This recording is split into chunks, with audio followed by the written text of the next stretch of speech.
चलिए अपने स्टार्ट करते हैं आज लॉ का chapter number 2 everyone, Indian contract act, जो कि 20 मार्क्स का आप लोगों के एग्जाम में वेटेज रखता है, राइट।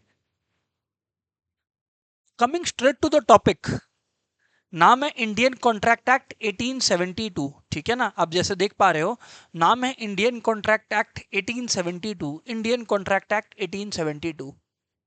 तो पहले कुछ बेसिक बातें बता दे रहा हूं इसके बारे में। पहला बात, 1872 इज द ईयर जब वो एप्लीकेबल हुआ, नोटिफाई हुआ। अच्छा, क्योंकि 1872 है, आप लोगों को समझ आ गया, ये इंडिया नहीं, ब्रिटिश इंडिया में बेसिकली पास हुआ था ये लॉ, क्योंकि 1872 इज द ईयर। समझ आ गया होगा आपको, ठीक है सर। सबसे पहला question, what is a contract. इस चीज को जवाब देने से पहले कि कॉन्ट्रैक्ट क्या है and so on and so fourth, सबसे पहले एक बात बता दे रहा हूं। अब क्योंकि सेक्शंस आएंगे, चैप्टर 1 में सेक्शंस और ऐसा कुछ नहीं था, तो कुछ बेसिक बातें सेक्शंस और ये सब से रिलेटेड आपको समझा देता हूं, ठीक है ना। 3 बेसिक बातें बता रहा हूं, कायदे से सुनना, समझना। सबसे पहले, एक आंसर कैसे लिखा जाता है जिससे मैक्सिमम मार्क्स आप एग्जाम में उठा सके। अगर क्वेश्चन किसी पर्टिकुलर कॉन्सेप्ट से है, जो कि होगा, तो उस कॉन्सेप्ट को पहले डिफाइन कीजिए और उसका सेक्शन विद क्लॉज मेंशन कीजिए। सेक्शन क्लॉज के साथ मेंशन कीजिए उसका डेफिनेशन। नहीं याद है तो गलत मत लिखिए, खाली डेफिनेशन याद है मान लो। सेक्शन और क्लॉज याद नहीं है, निकल लो वहां से। याद रहना चाहिए सेक्शन और क्लॉज, नहीं है कोई बात नहीं, गलत मत लिख कर आओ। पहला बात। दूसरा बात, जो पर्टिकुलर केस दिया हुआ है, अगर केस लॉ का क्वेश्चन है, उस पर्टिकुलर केस को डिस्क्राइब करो कि चल क्या रहा है इस केस में, पूरा खोलो उसको।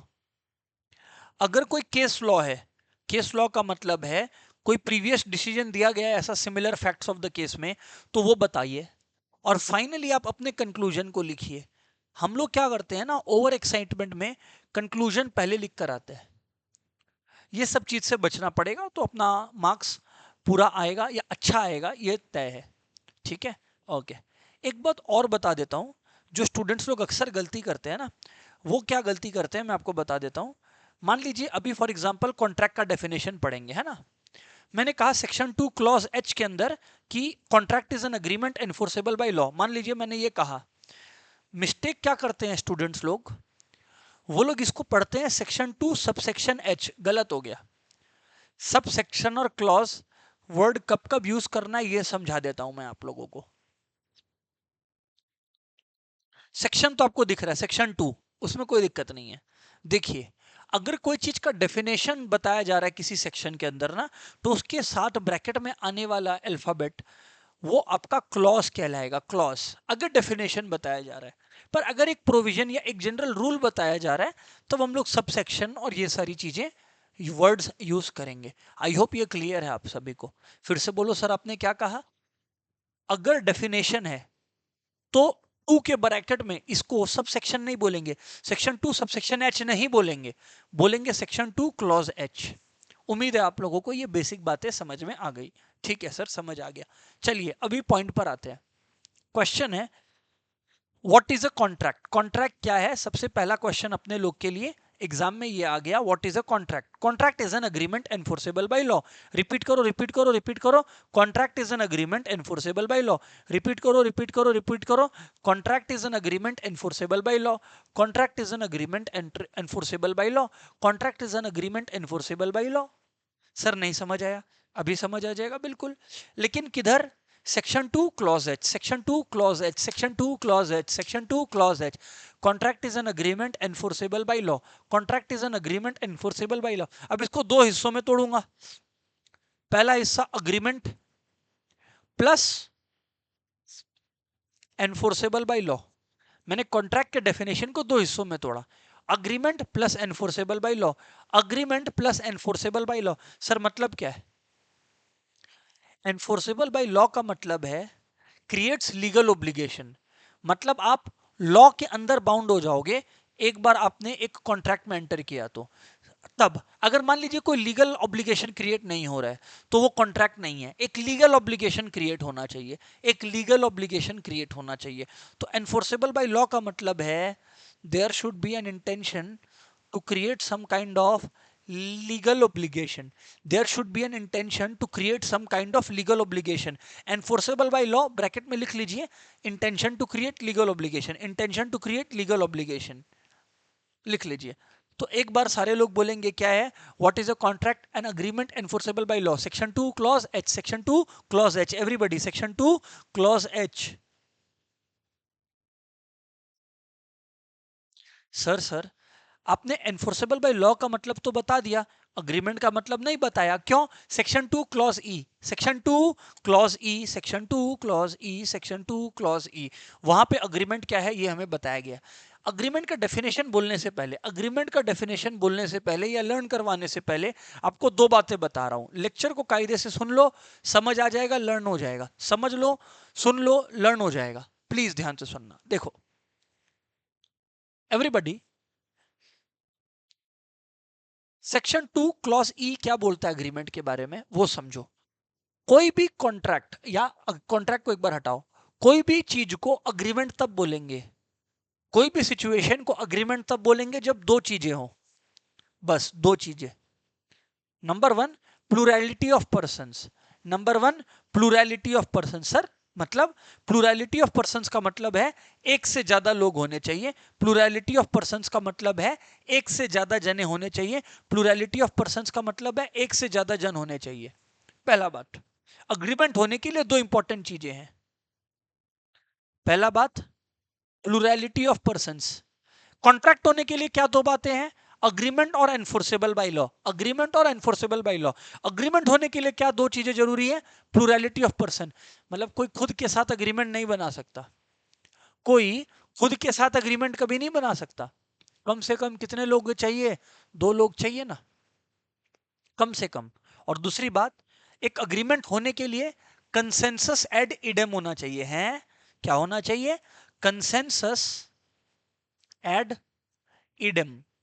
इसका मतलब है, कंसेंसस एड इडम का मतलब है we should understand the same thing, both the party should understand the same thing in the same way. ठीक है ना? कंसेंसस एड इडम मतलब जो बात मैंने बताया उसका जो मीनिंग मैं कहना चाह रहा था आपने भी वही मीनिंग समझा। कंसेंसस एड इडम मतलब लाइकनेस ऑफ माइंड्स, माइंड्स दोनों के सेम सोच रहे हैं, इसको बोलते हैं कंसेंसस एड इडम। चलिए अब अग्रीमेंट का डेफिनेशन को पढ़ते हैं। अभी तक मैंने क्या बोला है आइए एक बार समझिए। What is a contract? Contract is an agreement enforceable by law. Contract is an agreement enforceable by law. Contract is an agreement enforceable by law. Section 2 clause H. Agreement क्या है? Section 2 clause E के अंदर every promise and every set of promises, बोलो बोलो, every promise and every set of promises forming the consideration for each other. Every promise and every set of promises forming the consideration for each other. Every promise and every set of promises forming the consideration for each other. Every promise and every set of promises forming the consideration for each other. अच्छा sir समझ आ गया। What is it? Every promise and every set of promises forming the consideration for each other. Every promise and set of promises forming the consideration for each other. Sir बात समझ में आ गया, sir बात समझ में आ गया।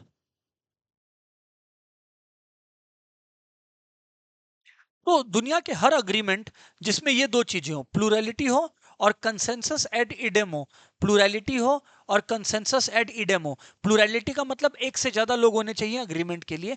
कंसेंसस एड इडेम मतलब everyone should understand the same thing in the same sense, सबको सेम बात सेम सेंस में समझ आना चाहिए, उसको बोलता हूं कंसेंसस एड इडेम। सर हमें बात क्लियर है। चलिए आगे बढ़ते हैं, कायदे से सुनिएगा, है ना, कायदे से सुनिएगा। तो जैसा मैंने कहा contract is agreement enforceable by law, section 2 clause H और section 2 clause E. Agreement every promise and set of promises forming the consideration for each other. Every promise and set of promises forming the consideration for each other. अच्छा, अब मैं आपको बता रहा हूं ये question, है ना, एक बेसिक क्वेश्चन बता रहा हूं, एक बेसिक क्वेश्चन बता रहा हूं, ध्यान से सुनिएगा, है ना। हाँ sir, agreements which are not contracts, ये बताओ दो केसेस में ये होते हैं, लिखो। Agreements which are not contract, मतलब अग्रीमेंट तो है पर कॉन्ट्रैक्ट नहीं है। Agreement which are not contracts, पता है क्यों? क्योंकि कोई लीगल रिलेशनशिप क्रिएट करने का आइडिया नहीं था। सर आपने क्या कहा? एक कॉन्ट्रैक्ट अग्रीमेंट, एक बेसिकली एक अग्रीमेंट कॉन्ट्रैक्ट कब बनता है? जब दो चीजें हो, अग्रीमेंट हो और एनफोर्सेबल बाय लॉ हो। जब अग्रीमेंट हो और एनफोर्सेबल बाय लॉ हो। एनफोर्सेबल बाय लॉ मतलब intention to create legal obligation. अगर ये मिसिंग है, कॉन्ट्रैक्ट नहीं होगा। एग्जांपल दें? चलो आओ एग्जांपल देता हूं, चलो आओ एग्जांपल देता हूं, सुन लो बात को, पकड़ लो बात को, बात को पकड़ लो।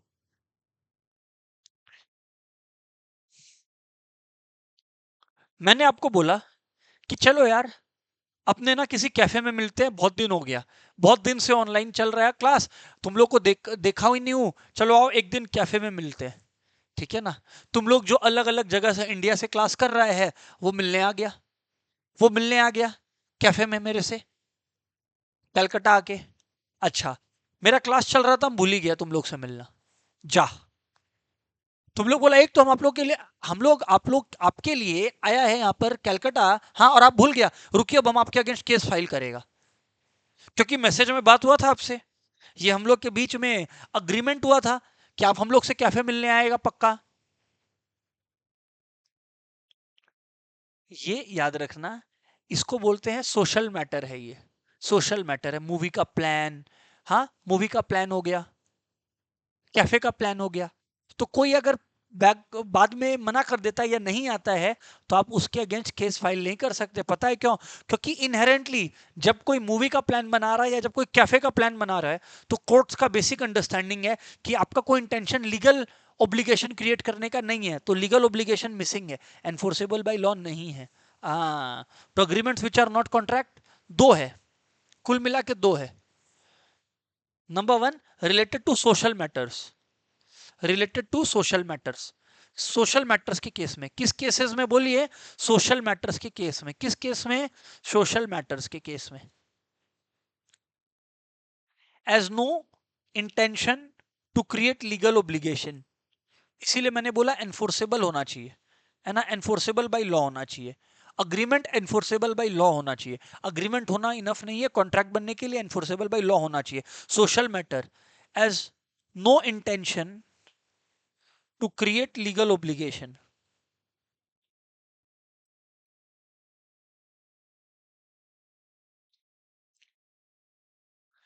As no intention to create legal obligation. दोस्तों कोई इंटेंशन यहाँ लीगल ओब्लिगेशन क्रिएट करने का नहीं है, बात समझिए। कोई इंटेंशन यहाँ पे लीगल ओब्लिगेशन क्रिएट करने का नहीं है। सर हमें बात तो समझ आ गया, सर हमें बात तो समझ आ गया। तो सोशल मैटर्स से related number one. Number two, number two, social matter से रिलेटेड नंबर टू,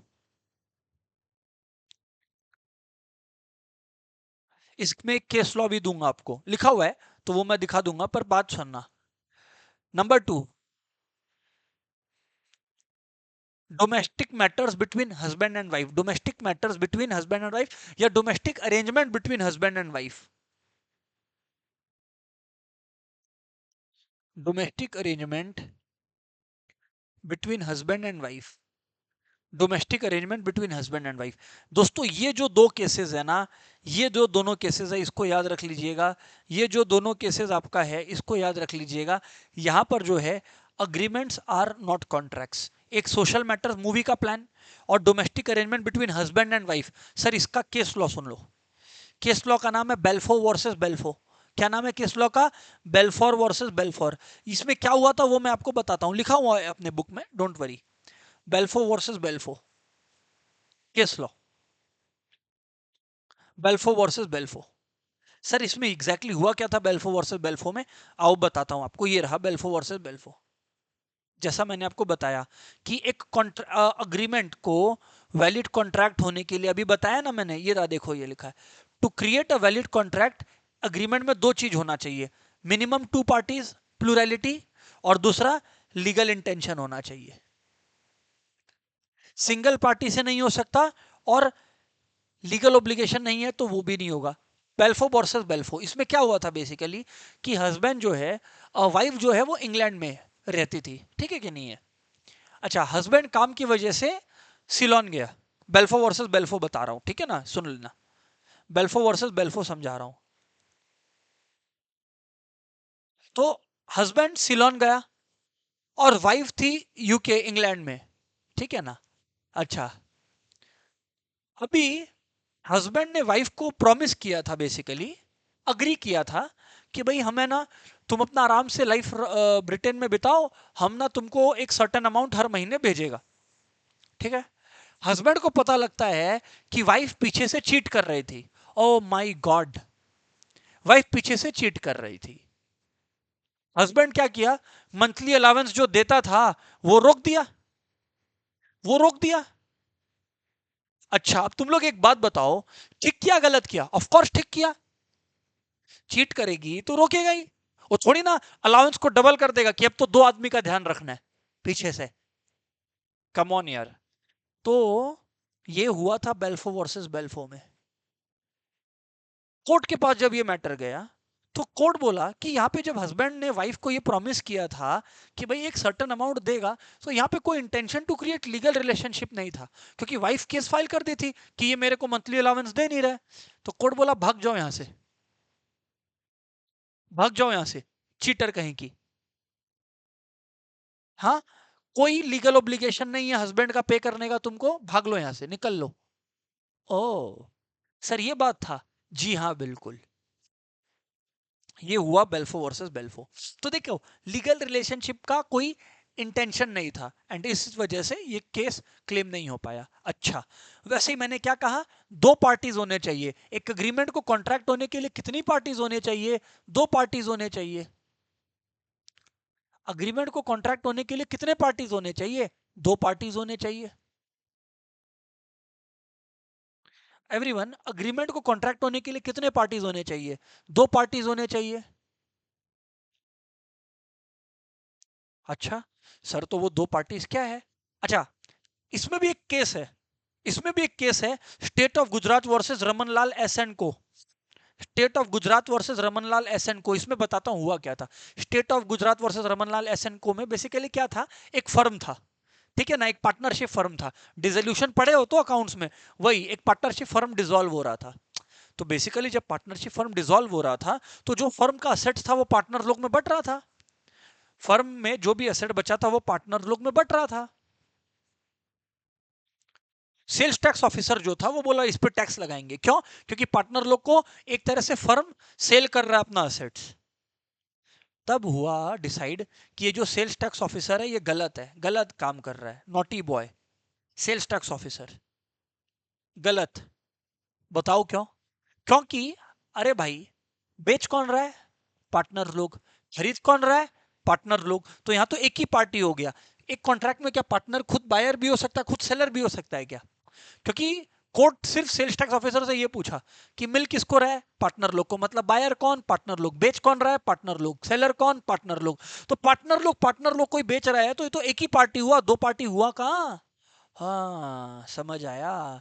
इसलिए क्या बोला आप लोगों को, अग्रीमेंट को कॉन्ट्रैक्ट होने के लिए एनफोर्सेबल बाय लॉ होना पड़ेगा, और प्लूरैलिटी होना चाहिए, मतलब कम से कम दो पार्टीज होने चाहिए, कम से कम दो पार्टीज होने चाहिए, तब बात आगे बढ़ेगा, वरना बात आगे नहीं बढ़ेगा, ये बात याद रखिएगा।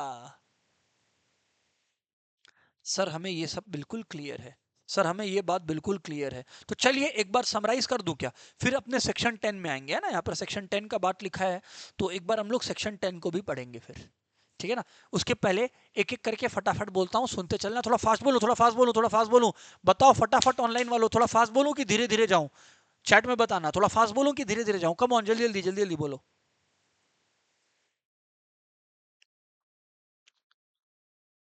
ठीक है सर, चलो सर फास्ट जाओ, सर चलो फास्ट जाओ, ब्रिलियंट। तो अब सुनो, अब सुनो। अभी तक हम लोग क्या पढ़े? हम लोग पढ़े हैं what is contract. Contract is an agreement enforceable by law. Section 2 clause H, section 2 clause H, section 2 clause H, section 2 clause H. Sub section नहीं बोलना है, क्योंकि डेफिनेशन लिख रहे हैं। An agreement enforceable by law, section 2 clause H. What is an agreement? Section 2 clause E, section 2 clause E, every promise and set of promises forming a consideration for each another. Every promise and set of promises forming a consideration for each other. ठीक है भाई। अच्छा, agreement को contract होने के लिए कितना conditions fulfil करना होगा? दो, plurality of contract, state of Gujarat वाला case, state of Gujarat versus Ramanlal S and Co, जहां एक ही पार्टी था, बायर भी और सेलर भी। हाँ, और दूसरा, दूसरा, हाँ very good, intention to create legal obligation. Intention legal obligation का नहीं है तो वो अग्रीमेंट तो है, कॉन्ट्रैक्ट नहीं है। तो आप बोल सकते हो all contracts are agreement, but all agreements are not contract. जैसे ये रहा, intention to create legal relationship यहां मिसिंग है। कहा? नंबर वन, कोई सोशल प्लान हुआ, या domestic arrangement between husband and wife, Balfour versus Balfour. चलो ठीक है भाई, चलो ठीक है भाई, चलो ठीक है भाई। अब आते हैं सेक्शन 10 पर। सेक्शन 10 किससे रिलेट डील करता है? Essential elements of a valid contract. अगर एक कॉन्ट्रैक्ट को वैलिड होना है, हेलो, अगर एक कॉन्ट्रैक्ट को वैलिड होना है तो उसमें क्या क्या खूबियां रहनी पड़ेंगी, ये सेक्शन 10 डील करता है। आओ आओ आओ आओ, आओ। Essential elements of a valid contract. Section 10 deals with essential elements of a valid contract. एक कॉन्ट्रैक्ट कब वैलिड रहेगा, एक कॉन्ट्रैक्ट कब वैलिड रहेगा, ये हम लोग पढ़ेंगे और पूरा तोड़ के पढ़ेंगे। Essential elements of a valid contract देखो वहां पे, in terms of section 10 of the act, all agreements are contracts. रुक जाओ, all agreements are contract if, आ आया ना, फंसे ना, all agreements are contracts if they are made by the free consent of the parties. Free consent of the party का क्या मतलब होता है? फ्री कंसेंट किसको बोलते हैं, ये भी सिलेबस में आगे पढ़ेंगे। अभी के लिए बता देता हूं, कोई आपके कान पे बंदूक नहीं रख रखा है, हाँ, कोई आप किसी का आपके ऊपर अनड्यू इन्फ्लुएंस नहीं था, कोई आपको धमका के, डरा धमका के आपसे नहीं लिया है कोई चीज।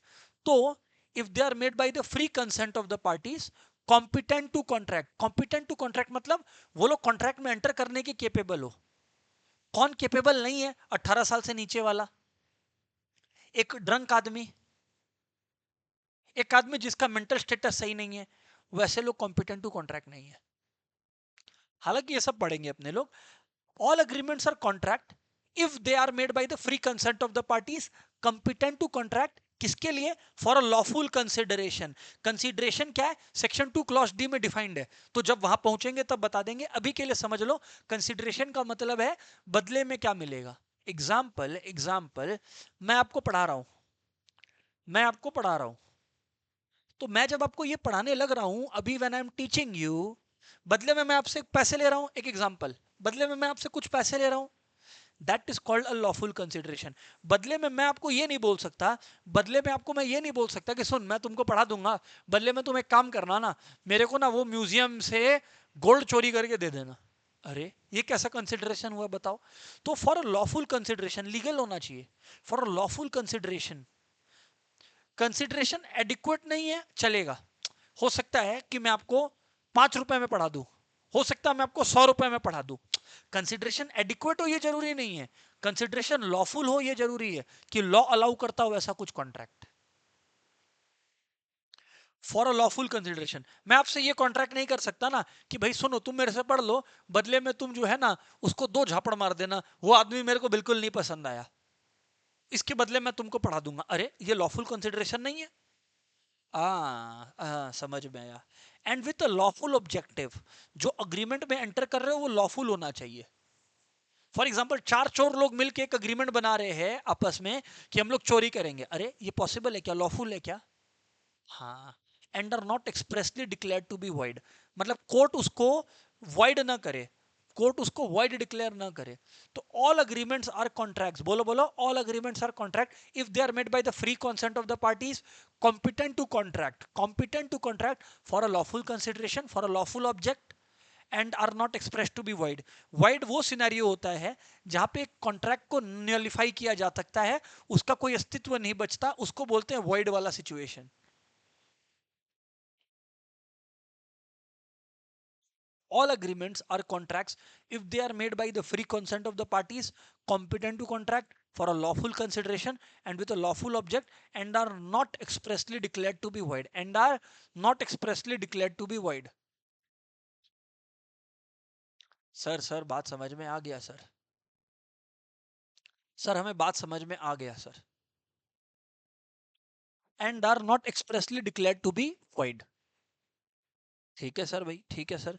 अच्छा, तो ये है सेक्शन 10 का बात। हालांकि सेक्शन 10 कंप्लीट एंड एग्जॉस्टिव नहीं है। सेक्शन 10 कंप्लीट एंड एग्जॉस्टिव नहीं है। सेक्शन 10 का अगर मैं आपको एसेंशियल एलिमेंट्स बताऊं ना, ध्यान तो सुनना। सेक्शन 10 का अगर एसेंशियल एलिमेंट्स बताऊं, अगर आप लोग भी लिखना चाहते हो ना, तो अब मैं उसी चीज पर आने वाला हूं, इसीलिए सेक्शन 10 का बेसिक ऑब्जेक्टिव्स मैं बता देता हूं आपको। सबसे पहले ना सेक्शन 10 ये भी मांगता है कि प्रॉपर ऑफर होना चाहिए। प्रॉपर ऑफर होना चाहिए। बात नंबर 2, प्रॉपर ऑफर होने के बाद प्रॉपर एक्सेप्टेंस होना चाहिए। ये देखो, ये जो दो शब्द है ना, ऑफर और एक्सेप्टेंस, ये दोनों जो है मैं अभी आपको बताऊंगा। दोनों मैं अभी आपको बताऊंगा।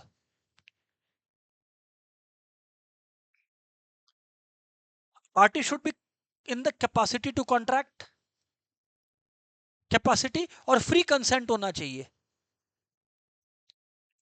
और at the end lawful object. Object भी लॉफुल होना चाहिए जिस चीज के लिए कॉन्ट्रैक्ट एंटर किया जा रहा है, और बदले में जो पेमेंट किया जाएगा वो भी लॉफुल होना चाहिए, यानी कि कंसिडरेशन। बदले में आप जो पे कर रहे होते हो उसे कंसिडरेशन कहते हैं। आ, तो दो बातें निकल कर आई सेक्शन 10 के अंदर, कि ऑफर भी प्रॉपर होना चाहिए और एक्सेप्टेंस भी प्रॉपर। अब मेरा जो नेक्स्ट डिस्कशन का इंटेंशन है वो यही है, ऑफर और एक्सेप्टेंस के बारे में बात करना। बट उसके पहले हम लोगों ने अभी तक क्या क्या सेक्शंस पढ़ लिया है, आइए फटाफट फटाफट फटाफट रिवाइज करते हैं, फटाफट रिवाइज करते हैं, और लर्न हो जाना चाहिए क्लास में ही। लर्न हो जाना चाहिए क्लास में ही। Section 2 clause e, what is contract and agreement. Section 2 clause H, an agreement enforceable by law. Section 2 clause H, an agreement enforceable by law is called a contract. Section 2 clause E, what is an agreement? Every promise and set of promises forming a consideration for each other, ये हो गया agreement। ठीक है भैया। ये होने के बाद हम लोगों ने पढ़ा सेक्शन 10। अभी तक जो जो सेक्शंस पढ़ लिए वो बता रहे हैं। सेक्शन 10, सेक्शन 10 बोलता है every agreement is a contract. Every agreement is said to be a contract. सुनते चलिएगा, every agreement is said to be a contract if क्या क्या मौजूद हो, फ्री कंसेंट हो, साथ साथ में क्या मौजूद हो बोलो, every agreement is a contract if it is for a lawful consideration, lawful objective. ये रहा, यहां पर आ जाइए। Every agreement is a contract if they are made with the free consent of the parties, जो मैंने बोला, if they are made with the free consent of the parties and party should be competent to contract for a lawful object and for a lawful consideration, and is not declared to be void, and is not expressly declared to be void, जो void declared ना हो। आ contract को होने के लिए proper offer और proper acceptance होना जरूरी है। ठीक है, तो अब मैं आपको लेके चलता हूं सेक्शन 2 क्लॉज ए और सेक्शन 2 क्लॉज बी में, ऑफर और एक्सेप्टेंस वाली एरिया में। सर बीच में आप काफी कुछ स्किप कर दिए, कुछ स्किप नहीं होगा, पढ़ाने का ऑर्डर है वो डिस्टर्ब नहीं होना चाहिए। सेक्शन 2 क्लॉज ए में चलेंगे अब हम लोग और पता करेंगे ऑफर और एक्सेप्टेंस का क्या चक्कर है। सुनते चलना, और दोनों साथ साथ पढ़ेंगे। हालांकि बुक में बैक टू बैक लिखा है, पहले ऑफर लिखा है और फिर एक्सेप्टेंस लिखा है। मैं वैसे नहीं पढ़ाने वाला आपको, मैं साथ साथ पढ़ाऊंगा। आओ समझ लेना, यहां पर समझ लेना। आओ साइड में कहीं पे पढ़ा देता हूं, ये लो, इधर आ जाओ। देखो अब यहां आ गया ऑफर, यहां आ गया एक्सेप्टेंस। ठीक है ना, ठीक है ठीक है ठीक है ठीक है ठीक है सर, ठीक है सर। ऑफर और एक्सेप्टेंस, ऑफर और एक्सेप्टेंस के ऊपर जो है हम लोग अब चर्चा करने वाले हैं, तो कायदे से सुनते चलना। सबसे पहले सेक्शन 2 क्लॉज ए के अंदर ऑफर आता है, सेक्शन 2 क्लॉज बी के अंदर एक्सेप्टेंस आता है। क्या डेफिनेशन है उस पर आता हूं, क्या डेफिनेशन है उस पर आता हूं। आइए अब ऑफर का डेफिनेशन पढ़ते हैं। Section 2 clause A, Indian contract act, when one person signifies to another his willingness to do, एक पर्सन किसी दूसरे पर्सन को अपना इच्छा प्रकट करता है टू डू समथिंग और abstain from doing something. Sir कुछ न करने का भी कॉन्ट्रैक्ट होता है, हाँ, और to abstain from doing anything with a view to obtaining the assent of the other, with a view to obtaining the assent of the other to such act or subsistence, he is said to have made a proposal, he is said to have made a proposal। Sir example दो, ऐसे नहीं समझ में आया।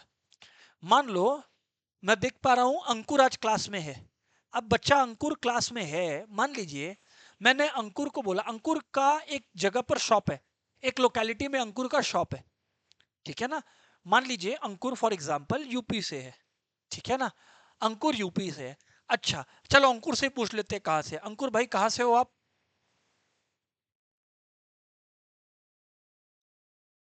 फटाफट बताना। गोरखपुर, ठीक है। तो अंकुर बोलता है कि सर मैं गोरखपुर का स्टूडेंट हूं, है ना, ओके। अंकुर बोलता है गोरखपुर से हूं मैं, ठीक है ना। अब ये जो अंकुर है इसका गोरखपुर में एक शॉप है। मैंने क्या किया, मैंने क्या किया, मैंने क्या किया, मैंने अब अंकुर का साल का 100 करोड़ का सेल होता है उस शॉप से, उस बिजनेस से। मैं बोला कि चलो गोरखपुर में एक दुकान खोलते हैं। तो अंकुर बोला मेरे को कि सुनिए, हम आपको साल का 1 करोड़ रुपया दे देगा, आप मत शॉप खोलिए। हम आपको साल का 1 करोड़ रुपया देगा, आप बस आना मत इधर। Uh to abstain from doing anything, कुछ न करने का कॉन्ट्रैक्ट, ये देखो, to abstain from doing anything.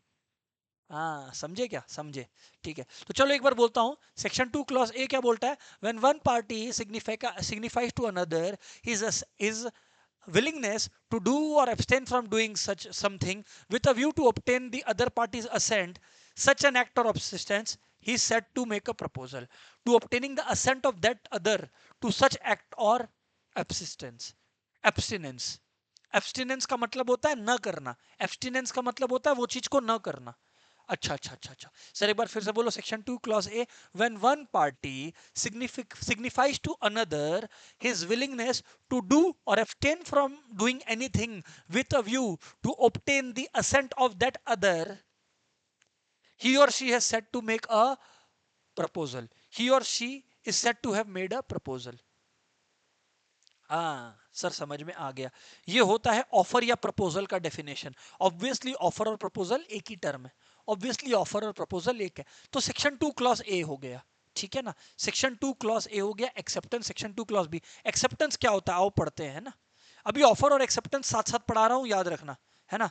Section 2 clause B है ना, when the person to whom the proposal it made, जिसको अपने प्रपोजल दिए थे, signifies his assent thereto, वो ने उसने हाँ कर दिया, चलो हाँ है। when one person to whom the proposal is made, when the person to whom the proposal is made signifies his assent thereto, proposal is said to have been accepted। the proposal when accepted becomes a promise, the proposal when accepted becomes a promise, the proposal when accepted becomes a promise। section 2 clause B, section 2 clause B, section 2 clause B. Sir समझ में आ गया। Sir 2 clause A और 2 clause B एक बार फिर बोलो ना, offer और एक्सेप्टेंस का। एक बार और बोलता हूं, सेक्शन 2 क्लॉज ए हिंदी में क्या बोलता है? एक पार्टी ने दूसरे को ऑफर किया कि सुन ये चीज करूंगा तुम हाँ करे तो, या नहीं करूंगा अगर तुम हाँ करे तो मैंने ऑफर कर दिया। दूसरा बोलता है हाँ ये कर, या ठीक है चल ये मत कर, उसने एक्सेप्टेंस कर दिया। सर समझ में आ गया। तो चलो एक बार ऑफर और एक्सेप्टेंस का डेफिनेशन फिर पढ़ेंगे, क्योंकि लर्न नहीं हुआ है तो चलेगा नहीं क्लास में। ओके चलिए चलिए चलिए चलिए चलिए चलिए चलिए चलिए चलिए, फटाफट फटाफट। When one person signifies to another his willingness to do और नॉट टू डू समथिंग और to abstain from doing something with a view to obtaining the assent of the other to such act or abstinence, he or she has said to have made a offer। When one party signifies to another his willingness to do or to abstain from doing anything with a view to obtaining the assent of that party to such act or abstinence, he is said to have made a proposal। और acceptance क्या है? When the party to whom the proposal is made signifies his assent thereto, he is said to have accepted the offer। Offer when accepted becomes a promise। देखिए, when party to whom proposal is made signified his assent thereto, proposal is said to be accepted। Proposal when accepted becomes a promise।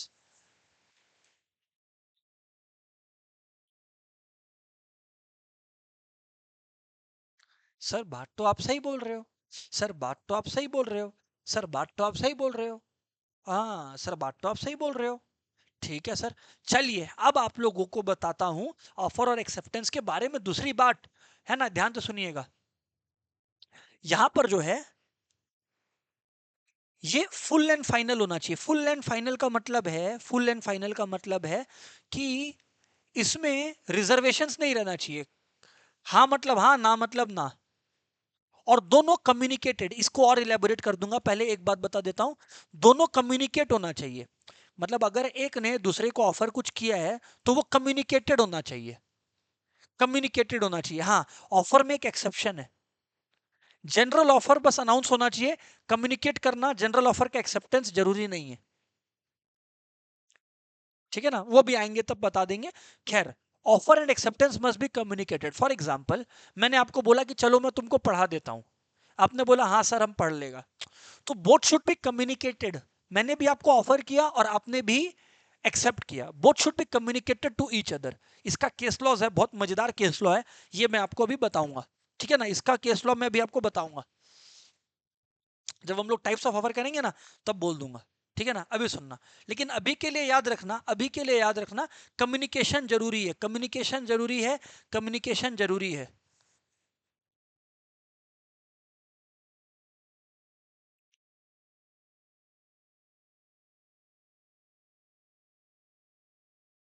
Okay sir, communication of offer बहुत जरूरी है, communication of offer और communication of acceptance दोनों बहुत जरूरी है, बहुत जरूरी है, बहुत जरूरी है। चलो आओ, अभी एक बार हम लोग पढ़ते हैं कुछ case laws types of offer के अंदर, है ना। ऑफर और एक्सेप्टेंस के अंदर और एक दो पॉइंट्स है, वो भी अपने आके समझेंगे, समझना बात को। सबसे पहले जनरल ऑफर। जब एक ऑफर जब एक ऑफर पब्लिक को एट लार्ज किया जाए, जब एक ऑफर पब्लिक को एट लार्ज किया जाए, जब एक ऑफर पब्लिक को एट लार्ज किया जाए, वो है general offer. Example, Carlill versus carbolic smoke ball. इसमें क्या हुआ था मैं आपको समझाता हूं। कार्लिल और कार्बोलिक स्मोक बॉल में क्या हुआ था, बेसिकली एक कंपनी थी कार्बोलिक स्मोक बॉल, है ना। उसने बेसिकली एक दवाई बनाई थी, आप समझ लो स्मोक बॉल बोल के, जो कहता है कि उसको लेने से इंस्ट्रक्शंस के अनुसार आपका इन्फ्लुएंजा नाम का बीमारी ठीक हो जाएगा। एक लेडी थी कार्लिल नाम की, जिसने उस कंपनी के बताए गए नियमों के अनुसार फॉलो किया। कंपनी ने ये अनाउंसमेंट कर रखा था कि अगर किसी का इन्फ्लुएंजा ठीक नहीं हो, जैसा हमने बताया उस इंस्ट्रक्शंस को फॉलो करने के बाद भी, तो उसको 100 पाउंड का एक एक तरीके से मुआवजा मिलेगा। ठीक है, फिर से बोलूं, कार्लिल और कार्बोलिक स्मोक बॉल में क्या हुआ, कार्बोलिक स्मोक बॉल ने बोला कि हमने एक दवाई बनाई है जिसको अगर इंस्ट्रक्शन से लो तो आपका इन्फ्लुएंजा ठीक हो जाएगा, नहीं हुआ तो हम लोग 100 पाउंड का एक तरीके से आपको मुआवजा देंगे। ठीक है भाई, ठीक है। कार्लिन नाम की लेडी न्यूज़पेपर में पढ़ी और उस हिसाब से बिहेव करने लगी, मतलब उस हिसाब से दवाई लेने लगी, पर उसका इन्फ्लुएंजा ठीक नहीं हुआ। उसने केस फाइल कर दिया कि ला मेरा 100 पाउंड ला। तो कार्बोलिक स्मोक बॉल, बदमाश लोग, नॉटी बॉय, ये लोग क्या बोलता है, ये लोग क्या बोलता है, कार्बोलिक स्मोक बॉल पता है क्या बोलता है, कार्बोलिक स्मोक बॉल बोलता है कि नहीं हम लोग पैसा नहीं देगा। क्यों? क्योंकि तुम तो बता ही नहीं कि तुम हमारा ऑफर एक्सेप्ट कर रही हो। हम लोगों ने तो बेसिकली न्यूज़पेपर में लिखा था ऑफर, तुमको तो ऑफर कम्युनिकेट करना चाहिए कि तुम एक्सेप्ट कर रही हो। तो कोर्ट ने कहा कार्बोलिक स्मोक बॉल को कि चुप कर जाओ। ये एक जनरल ऑफर था, सभी के लिए था। जनरल ऑफर का आप खाली कंडीशंस को फुलफिल कर दो, वही इनफ एक्सेप्टेंस है। वहां पे एक्सेप्टेंस कम्युनिकेट करने का जरूरत नहीं है। मैं भी थोड़ी देर पहले बोल रहा था ना कि जनरल ऑफर का एक्सेप्टेंस कम्युनिकेट करने का जरूरत नहीं पड़ता है। आ, सही है। She could recover the amount. क्यों? क्योंकि उसने डायरेक्शंस फॉलो किया। क्योंकि जनरल ऑफर था तो कम्युनिकेट करना जरूरी नहीं है।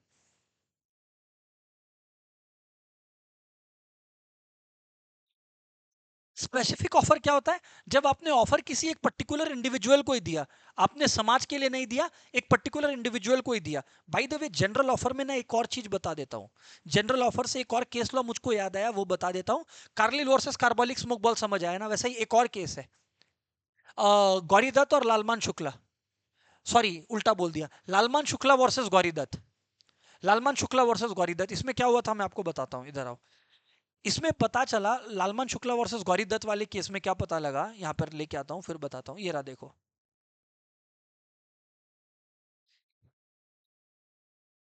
क्या? कि एक होता है ऑफरर जो ऑफर दे रहा है, और एक जो ऑफर एक्सेप्ट कर रहा है। आप कोई कंपेंसेशन तभी क्लेम कर सकते हो जब आपने वो ऑफर एक्सेप्ट किया था और उस ऑफर के बारे में आपको पता था। लालमान शुक्ला और गौरी दत्त में बहुत बढ़िया केस हुआ था। गौरी दत्त का जो बेसिकली नेफ्यू है, भांजा है, वो गायब हो गया, खो गया था। लालमान शुक्ला क्या है, सर्वेंट था। तो गौरी दत्त ने लालमन शुक्ला को भेजा था, जा मेरे नेफ्यू को ढूंढ के ला। इस दौरान जब तक लालमन शुक्ला नेफ्यू ढूंढने गया था, इस दौरान ये गौरी दत्त ने न्यूज़पेपर में छाप दिया था कि जो मेरे नेफ्यू को ढूंढ के लाएगा उसको एक सर्टेन अमाउंट का कंपेंसेशन मिलेगा। लेकिन एल ने, यानी कि लालमान ने, ढूंढ तो लिया था बॉय को, पर लालमान शुक्ला को इसके बारे में पता नहीं था कि बॉय को ढूंढने पर कोई इनाम अनाउंस किया गया है। कोर्ट ने कहा कि लालमान शुक्ला ये क्लेम नहीं कर सकता, क्योंकि भले ही जनरल अनाउंसमेंट था, भले ही एक्सेप्टेंस कम्युनिकेशन का दरकार नहीं था, पर कम से कम जिस ऑफर का नॉलेज तो होना चाहिए था। लालमान को तो ऑफर का नॉलेज ही नहीं था, तो ये कैसे क्लेम कर रहा है कुछ भी? तो ये कैसे कोई अमाउंट क्लेम कर रहा है? तो ये जो दोनों केस लॉस था, बहुत ही तगड़ा केस लॉस था जनरल ऑफर से रिलेटेड। देखो दोनों जनरल केसेस है, Carlill versus carbolic smoke ball, और यहाँ पे लालमान शुक्ला वर्सेस गौरी दत्त, दोनों में सेम केस है। अच्छा बाय द वे, जो नाम पहले लिखा है वही पहले लिखना होगा। समझ में आया? हाँ। तो दोनों केसेस में क्या हुआ, कार्लिल और कार्बोलिक स्मोक बॉल में क्या हुआ था, वो ऑफर किया कि जिसको भी ये दिक्कत हुआ मेरा इंस्ट्रक्शंस के बाद भी, उसको जो है 100 पाउंड का मुआवजा मिलेगा, और यहां पर भी यही चीज हुआ। सो दोस्तों इसमें फिर क्या चक्कर आया, इसमें फिर क्या चक्कर आया, इसमें फिर क्या चक्कर आया दोस्तों? फिर इसमें ये चक्कर आया एवरीवन, इसमें फिर ये चक्कर आया ना एवरीवन, प्लीज पे अटेंशन। इसमें फिर ये खेला हुआ कि कार्लिल और कार्बोलिक स्मोक बॉल में देखा गया कि कार्लिल सही थी। क्यों? कि कार्लिल को पता था ऑफर के बारे में। कार्लिल ने एक्सेप्टेंस कम्युनिकेट नहीं किया, कोई बात नहीं, जनरल ऑफर में और एक्सेप्टेंस कम्युनिकेट करना जरूरी नहीं है। आ, पर पर लालमान शुक्ला वर्सेस गौरी दत्त में एक्सेप्टेंस कम्युनिकेट करना तो दूर का बात रहा, ये भाई को तो नॉलेज ही नहीं था ऑफर का, इसलिए वो क्लेम नहीं कर सकता भले ही जनरल ऑफर हो। सर समझ में आ गया, सर समझ में आ गया। तो खैर हम लोग टाइप्स ऑफ ऑफर पढ़ रहे थे। एक था जनरल ऑफर जो सबके लिए, स्पेशल ऑफर जो किसी एक पर्सन को आपने ऑफर किया हो, किसी एक पर्सन को आपने ऑफर किया हो। फिर आता है क्रॉस ऑफर, ये बड़ा मजेदार केस है क्रॉस ऑफर।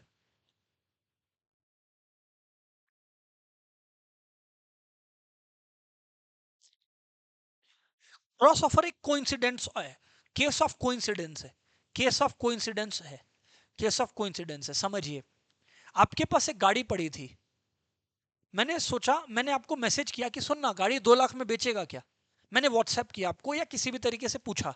अच्छा, इसी दौरान कोइंसिडेंटली उसी दौरान आपने भी मुझे मैसेज किया था कि सुन ना मेरा गाड़ी 2 लाख में खरीदेगा क्या। तो इसको एक्सेप्टेंस नहीं बोलेंगे, लेकिन भले ही हम लोग दोनों सेम चीज एक दूसरे से बात कर रहे हैं, पर तब भी इसको एक्सेप्टेंस नहीं बोला जाएगा, नहीं बोला जाएगा, एक्सेप्टेंस नहीं बोला जाएगा। समझ आ गया सर, समझ आ गया सर, समझ आ गया। काउंटर ऑफर क्या हो गया? Counter offer, counter offer. इसी गाड़ी का एग्जांपल को आगे लेते हैं। मैंने आपको बोला आपकी गाड़ी को मैं 2 लाख में ले लूंगा, आप मेरे को बोले सर 3 लाख दोगे क्या। जैसे ही आपने मेरे को ये बोला कि आप 3 लाख दोगे क्या, ये हो गया काउंटर ऑफर। जैसे ही काउंटर ऑफर होता है, ओरिजिनल ऑफर रिजेक्ट हो गया, मतलब आपने 2 लाख रिजेक्ट कर दिया है, आपने 2 लाख रिजेक्ट कर दिया ऑटोमेटिकली। इसका मतलब ये होता है in a court of law, in a court of law आपने ऑटोमेटिकली इसको रिजेक्ट कर दिया। अच्छा, ये हो गया काउंटर ऑफर। स्टैंडिंग और कंटिन्यूइंग और ओपनिंग, ओपन ऑफर, मतलब एक ऑफर जो लंबे समय तक खुला हुआ है, एक ऑफर जो लंबे समय तक खुला हुआ है, बहुत सिंपल है। खैर, हम लोग ऑफर और एक्सेप्टेंस की बातचीत कर ही रहे थे, तो अभी आगे बढ़ते हैं ना, तो अभी आगे बढ़ते हैं, यहां पर सुनना। ऑफर और एक्सेप्टेंस का दोनों कम्युनिकेटेड होना चाहिए, खाली किधर पे एक्सेप्टेंस कम्युनिकेट नहीं करना। सारे लोग बताओ, ऐसा कौन सा सिनेरियो है जहां ऑफर एक्सेप्टेंस का कम्युनिकेशन जरूरी नहीं है? ऐसा कौन सा सिनेरियो है जहां ऑफर को आप एक्सेप्ट कर रहे हो, इस बात को कम्युनिकेट करना जरूरी नहीं है, सिर्फ ऑफर का नॉलेज होना ही इनफ है? ऐसा कौन सा केस है? बताइए बताइए फटाफट। जनरल ऑफर वाला केस। जनरल ऑफर में बस जो ऑफर में टर्म्स एंड कंडीशंस है, आप उसको फॉलो कर लो। समझ आ गया? अगर जनरल ऑफर में जो टर्म्स एंड कंडीशंस लिखा है आप उसको फॉलो कर लो, तो माना जाएगा कि आपने ऑफर एक्सेप्ट कर लिया है। आपको चला के बोलने का जरूरत नहीं है कि सुनो सुनो हमको एक्सेप्टेड ऑफर, कबूल है, नहीं चिल्लाना पड़ेगा। अच्छा, ये बात है जी सर, ये बात है। एक और बात बताऊं, ऑफर कंडीशनल हो सकता है, एक्सेप्टेंस कंडीशनल नहीं हो सकता। Offer can be conditional. For example मैंने कहा कि भाई आज अगर आप मेरे प्रोडक्ट का डिलीवरी इस दिन तक कर देते हैं, हम किसी सप्लायर को बोला, तो हम आपको एक्स्ट्रा पेमेंट करेंगे। ऑफर कंडीशनल हो सकता है, एक्सेप्टेंस कंडीशनल नहीं हो सकता। Acceptance should be full and final. अच्छा, ऑफर में प्रिस्क्राइब्ड मोड लिखा जा सकता है। ऑफर में prescribed mode of accepting the offer लिखा जा सकता है। Prescribed mode of accepting the offer लिखा जा सकता है कि सुनो, कोई को भी अगर ऑफर एक्सेप्ट करना है तो इस तरह से ये काम करना, एक्सेप्टेंस को उसी मोड से करना होगा। अच्छा, अगर ऑफर में कोई प्रिस्क्राइब मोड नहीं है तो जो भी रीजनेबल मोड है उससे ऑफर को पूरा करना पड़ेगा। फॉर एग्जाम्पल मैंने आपको कहा कि मैं आपका ये काम कर दूंगा, अगर आप मुझे यूपीआई के थ्रू इतना अमाउंट पे कर दो, तो आपको यूपीआई के थ्रू ही वो पे करना पड़ेगा, तभी आपका ऑफर एक्सेप्टेड माना जाएगा। सर समझ में आ गया हमें? सर समझ में आ गया हमें? सर समझ में आ गया हमें? Essentials of a valid offer: it must be capable of creating legal relationship. हाँ, it must be certain definite, जो मैंने अभी आपको बोला फुल एंड फाइनल सर्टेन होना चाहिए। एग्जाम्पल, फुल एंड सर्टेन का मतलब एक्सेप्टेंस में भी मैंने आपको बोला कि मैं आपको ना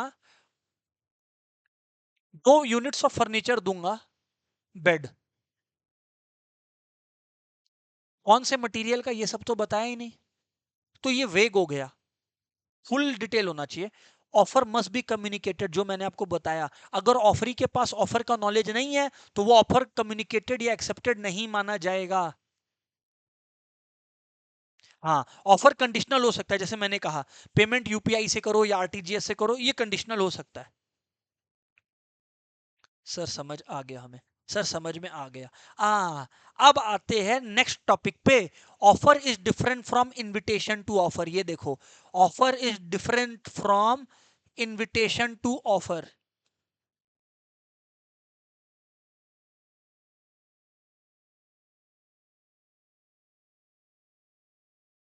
offer must be different from invitation to offer. Sir ये बात समझ में नहीं आया, ये बात हमें समझ में नहीं आया, ये क्या चक्कर चल रहा है? Offer must be different from invitation to offer, आइए आपको समझाते हैं। आइए आपको समझाते हैं इसका। इनविटेशन टू ऑफर का बेस्ट केस लॉ है हैरिस वर्सेस निकर्सन।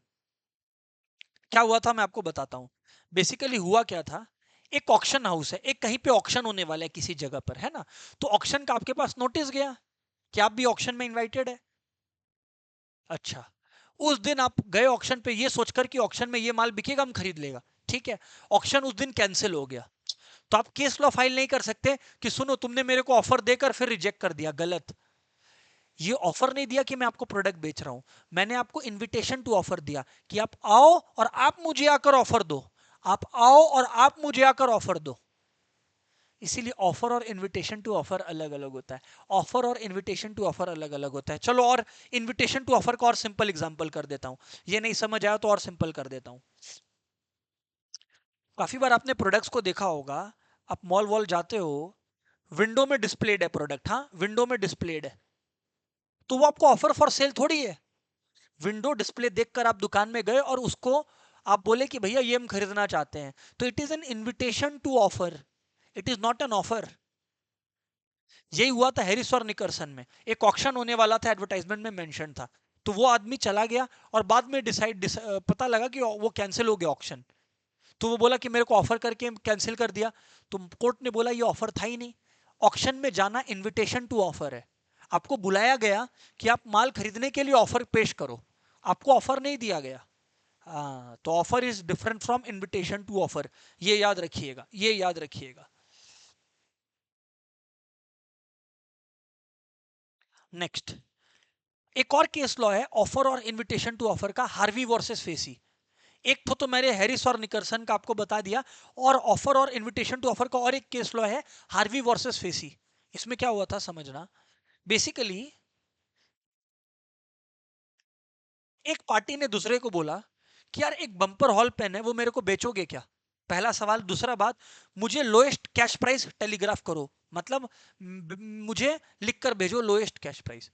तो अभी हुआ क्या कि सामने वाली पार्टी ने बोल दिया कि लोएस्ट प्राइस जो है बम्पर हॉल पेन का 900 पाउंड है। तो सामने वाली पार्टी जिसने दाम पता किया था उसने बोला ठीक है हम खरीदने को तैयार है। तो दूसरी पार्टी ने बोला कि यार हम तो बेचेंगे नहीं, केस हो गया। समझो, फिर से समझो। ए ने बी को कहा दो सवाल पूछा कि भाई ऐसा है कि क्या मुझे बम्पर हॉल पेन बेचोगे, क्या बेचोगे, अच्छा, और इसका लोएस्ट प्राइस क्या है। बी ने ए को कहा लोएस्ट प्राइस जो है वो 900 पाउंड है। ए ने कहा कि मैं रेडी हूं खरीदने के लिए, बी ने कहा मैं बेचूंगा ही नहीं। ए ने केस कर दिया कि इसने तो 900 पाउंड मुझे बोला और जब मैंने हाँ कर दिया तभी इस भाई ने तो मुझे मना कर दिया, कुछ जवाब ही नहीं दिया।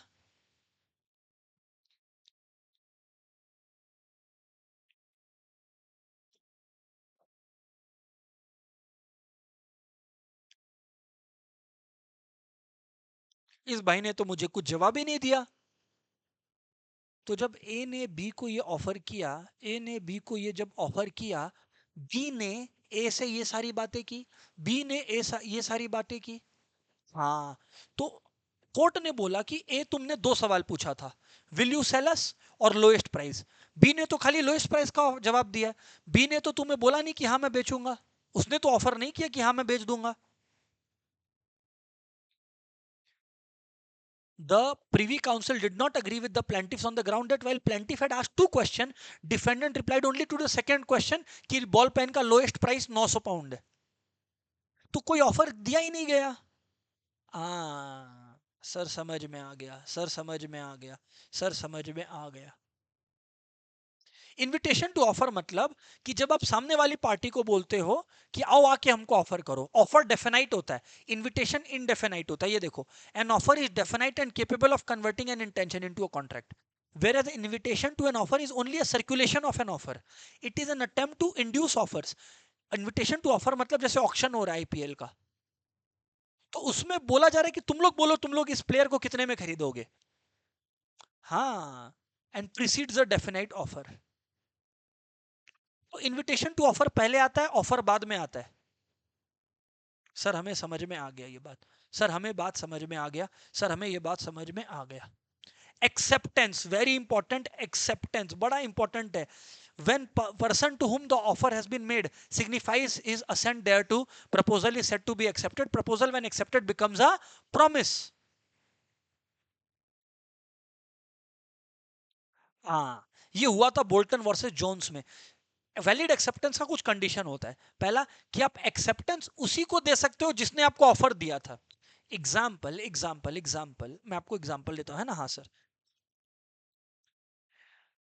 बोल्टन नाम के आदमी ने बिजनेस खरीद लिया था ब्रोकलहर्स्ट से, ठीक है। जोन्स हु वाज ब्रोकलहर्स्ट क्रेडिटर, अच्छा ब्रोकलहर्स्ट का बिजनेस को जो बोल्टन ने खरीद लिया, जोन्स के कुछ पैसे ब्रोकलहर्स्ट में अटके हुए थे, ब्रोकलहर्स्ट ने वो पैसे नहीं चुकाए थे, ठीक है। तो जोन्स ने ऑर्डर प्लेस किया ब्रोकलहर्स्ट के पास कि कुछ गुड सप्लाई करो। अब ब्रोकलहर्स्ट के पास तो बिजनेस था नहीं, ब्रोकलहर्स्ट का बिजनेस तो अब बोल्टन के पास है। तो क्योंकि बोल्टन के पास अब ऑर्डर आया जोन्स का, तो बोल्टन ने गुड सप्लाई कर दिया। क्यों? क्योंकि बोल्टन का मानना था कि ब्रोकलहर्स्ट का बिजनेस तो अब मेरा है, तो ब्रोकलहर्स्ट क्यों सप्लाई करेगा, मैं करूंगा। जब बोल्टन ने क्लेम किया पेमेंट तो जोन्स ने मना कर दिया। क्यों? क्योंकि जोन्स ने कहा कि भैया ऐसा है कि मैंने तो ब्रोकलहर्स्ट के नाम पे ऑफर डाला था। क्यों? क्योंकि मेरा ब्रोकलहर्स्ट से पुराना उधार था, इस ऑर्डर के थ्रू मैंने अपना उधार को मेकअप कर लिया, रिकवर कर लिया। ब्रोकलहर्स्ट का कोई पैसा जोन्स के पास मतलब जोन्स का कोई पैसा ब्रोकलहर्स्ट के पास अटका हुआ था।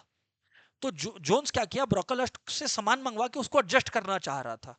अब क्योंकि बिजनेस ब्रोकलहर्स्ट के पास था नहीं, तो बोल्टन सामान भेज के पैसा मांगा। जोन्स बोला ना मेरा तो इससे बात हुआ है।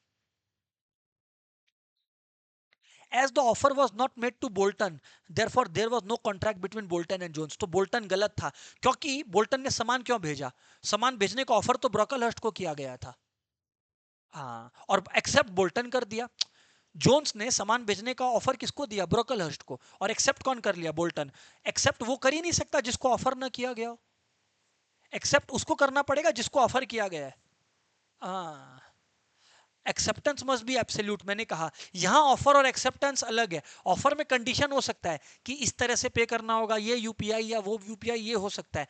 पर एक्सेप्टेंस हमेशा एब्सोल्यूट और अनक्वालिफाइड रहना चाहिए, कोई कंडीशंस नहीं।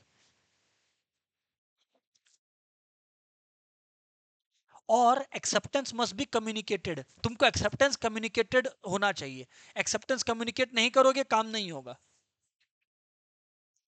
एक्सेप्टेंस कम्युनिकेट करोगे नहीं काम नहीं होगा।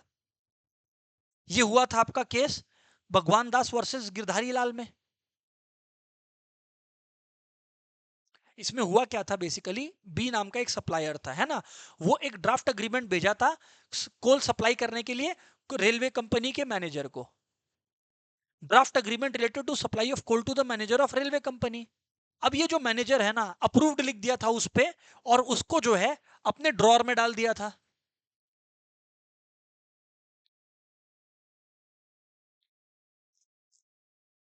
मैनेजर भूल गया था अपने लॉयर्स को भेजना। मैनेजर का इंटेंशन था कि लॉयर्स को भेज के फाइनल एग्रीमेंट बनवा देते हैं, क्योंकि ये जो आदमी भेजा था कोल सप्लाई के लिए कोल रेलवे कंपनी को, तो मैनेजर ने एक्सेप्ट करके अपने ही ड्रॉर में डाल दिया। तो कोई कॉन्ट्रैक्ट नहीं है, क्योंकि ये जो रेलवे मैनेजर है, इसने अपना एक्सेप्टेंस सप्लायर को कम्युनिकेट ही नहीं किया। हाँ सर, समझ आ गया। Next, very very important, mere silence is not acceptance। Repeat करो, mere silence is not acceptance, mere silence is not acceptance, mere silence is not acceptance। Felthouse versus Bindley, Felthouse versus Bindley बड़ा important case law. इसमें क्या हुआ था आपको बताता हूं, चलो। एक अंकल था फेल्ट हाउस, और बिंडली था भांजा। मामा और भांजे का झगड़ा 1862। क्या हुआ था इसमें, मामा ने भांजे को कहा था कि भाई भांजे, तुम्हारे पास बहुत सारा घोड़ा पड़ा हुआ है, हॉर्सेस, एक मैं खरीद लूंगा। तो ये भांजे ने एक ऑक्शन रखा था, तो भांजे ने ऑक्शनियर को कहा कि सब जितना भी घोड़ा है और जो कुछ है सब बेच देना, वो एक घोड़ा मेरे मामा जी के लिए रख देना, फेल्ट हाउस के लिए। ये बात बाइंडली ने ऑक्शनियर को बोला। ऑक्शनियर ने भूल के वो हॉर्स भी बेच दिया था, जो बाइंडली ने ऑक्शनियर को मामा जी के लिए रखने, फेल्ट हाउस के लिए रखने बोला था। फेल्ट हाउस बाइंडली पे केस मार दिया। कोर्ट बोला, कोर्ट बोला कि फेल्ट हाउस, तुम बाइंडली को बोले कि तुम उससे ये खरीद लोगे। बाइंडली तो शांत था, बाइंडली तुमको तो कुछ नहीं बोला, वो तो ऑक्शनियर को बोला। तुम्हारे सामने तो बाइंडली साइलेंट था। तो बाइंडली अगर तुम्हारे सामने साइलेंट था, तुम्हारा एक्सेप्ट ही नहीं हुआ offer. मियर silence is not acceptance, मियर silence is not acceptance. Sir समझ में आ गया, सर समझ में आ गया, सर समझ में आ गया। सो दोस्तों, हम लोगों ने आज क्या क्या लॉस के आसपास पढ़ाई की। टू क्लॉज ए पढ़ा, ऑफर, टू क्लॉज बी पढ़ा। दोनों के बारे में कॉमन क्या है, both should be communicated to the other party. Offer conditional हो सकता है, एक्सेप्टेंस कंडीशनल नहीं हो सकता। दोनों में लीगल रिलेशनशिप क्रिएट करने का इंटेंशन होना चाहिए, और दोनों फुल फाइनल और सर्टेन होना चाहिए, वेग नहीं होना चाहिए। हाँ, उसके बाद हम लोगों ने पढ़ा 2E, what is an agreement, promise and set of promises forming a consideration for one another. फिर हम लोगों ने पढ़ा 2H, agreement enforceable by law is called contract. फिर हम लोगों ने केस लॉस पढ़ा। कौन कौन सा केस लॉस पढ़ा आज आइए देखते हैं। लालमान शुक्ला वर्सेस गौरी दत्त, याद है ना, जहां पे ऑफरी को पता ही नहीं था कि ऐसा कोई ऑफर किया गया है, जहां पे भांजा खो गया था। Carlill versus carbolic smoke ball, याद है क्या, Carlill versus carbolic smoke ball, क्या हुआ था याद है, नहीं सर भूल गया। Carlill versus carbolic smoke ball में क्या हुआ था कि वो लेडी इन्फ्लुएंजा ठीक नहीं हुआ उसका, तो वो केस मार दी। जनरल ऑफर का एक्सेप्टेंस जरूरी नहीं है कम्युनिकेट करना। फिर हम लोगों ने पढ़ा Harvey versus facie, Harvey versus facie. फिर हमने पढ़ा फेल्ट हाउस वर्सेस बिंडले। हम लोगों ने पढ़ा बेल्फो वर्सेस बेल्फो, हस्बैंड वाइफ, सर याद आ गया हम लोग को। State of Gujarat versus Mohanlal, याद है ना, जहां पे वो एक ही पर्सन सेलर और बायर दोनों नहीं हो सकता, दो पर्सन कम से कम होने चाहिए। सर याद है हम लोगों को, सर याद है हम लोगों को। और याद रखना है, एप्से आपका जो एक्सेप्टेंस है वो एब्सोल्यूट होना चाहिए, बिना कंडीशन के होना चाहिए। और ऑफर और इनविटेशन टू ऑफर अलग होता है। हैरिस वर्सेस निकर्सन हमने पढ़ा, ऑक्शन जब हुआ ही नहीं उस दिन, Harris versus Nickerson. Harvey Facey ball pen वाला केस, हाँ सर, याद आ गया, रिवाइज हो गया। यहाँ तक ही दोस्तों आज यहाँ पर रोकेंगे। नेक्स्ट डे हम लोग आगे बात करेंगे। See you all, goodbye everyone.